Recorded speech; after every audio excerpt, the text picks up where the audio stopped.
RR education চ্যানেলের পক্ষ থেকে সকলকে জানাই স্বাগত। আজ নবম শ্রেণীর ছাত্রছাত্রীদের জন্য ভূগোল চতুর্থ অধ্যায় ভূমিরূপ গাঠনিক প্রক্রিয়া ও পৃথিবীর বিভিন্ন ভূমিরূপ থেকে কিছু গুরুত্বপূর্ণ প্রশ্ন বলতে চলেছি। এটি ভিডিও দ্বিতীয় পর্ব। তৃতীয় পর্বটি পেতে হলে চ্যানেলটা অবশ্যই সাবস্ক্রাইব করবে। যারা যারা এখনও প্রথম পর্বটি দেখোনি তারা এই ভিডিও শেষে গিয়ে প্রথম পর্বটি দেখে নিও। তো চলো মূল ভিডিওটি শুরু করা যাক। 1. গ্রস্ত উপত্যকা কীভাবে সৃষ্টি হয়? 2. পৃথিবীর দীর্ঘতম গ্রস্ত উপত্যকার নাম কি? 3. ক্ষয়জাত পর্বতের অপর নাম কি? 4. কয়েকটি ক্ষয়জাত পর্বতের নাম লেখো। 5. মালভূমি কাকে বলে? 6. ভারতের উচ্চ মালভূমির নাম কি? 7. ভারতের বৃহত্তম মালভূমির নাম কি? 8. মহাদেশীয় মালভূমি অনেক সময় কি বলে?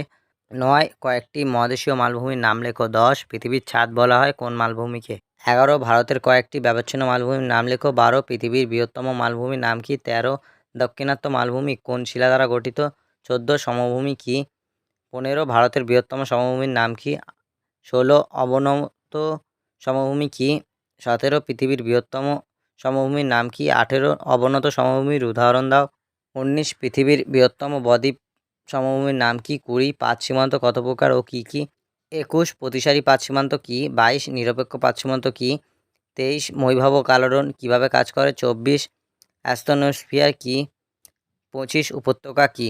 26. ক্ষয়জাত পর্বত কি? 27. অভিসারী পাত সীমান্ত কী নামে পরিচিত? 28. পর্বত শ্রেণী কি? 39. ভারতের উচ্চতম শৃঙ্গের নাম কি?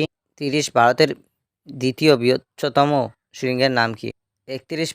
পর্বতের শীর্ষভাগকে কী বলা হয়? 32. হিমালয় পর্বত কোন মৈখাত থেকে সৃষ্টি হয়েছে? 33. স্তূপ পর্বতকে জার্মান ভাষায় কী বলা হয়? 34.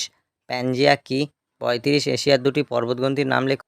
36. স্তূপ পর্বতের দুটি উদাহরণ দাও। 37. প্যান্থালাসা কি? 38.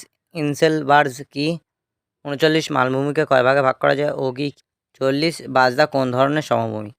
ভিডিওটি কেমন লাগলো কমেন্ট করে জানাতে ভুলবে না। আর চ্যানেলে নতুন হয়ে থাকলে চ্যানেলটা অবশ্যই সাবস্ক্রাইব করবে এরকম নতুন নতুন ভিডিও পাওয়ার জন্য। দেখা হচ্ছে পরবর্তী ভিডিওতে। ততক্ষণ তোমরা ভালো থাকো, সুস্থ থাকো।